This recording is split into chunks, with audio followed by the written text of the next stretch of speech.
তবে বিশেষ আমল এটা যে আল্লাহুম্মা ইন্নাকা আফুউন, হে আল্লাহ আপনি ক্ষমাশীল, তুহিব্বুল আফু, আপনি ক্ষমা করতে ভালোবাসেন, ফাফু আন্নি, অথবা আমাকে আপনি ক্ষমা করে দিন। এই দোয়াটা বেশি বেশি করে পড়বেন।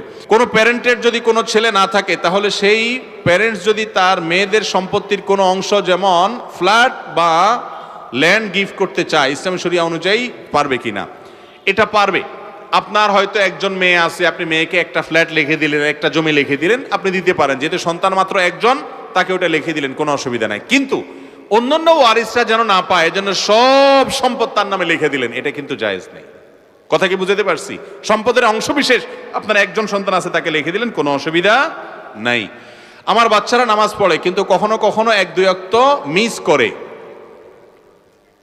এবং নিয়মিত পড়ে না, বলতেই থাকি, তারপরও কি করা যায়? ভাইরা, বাচ্চাদেরকে নামাজে অভ্যস্ত করার জন্য নিজেরা নিয়মিত নামাজ পড়তে হবে, এবং নামাজই একটা পরিবেশ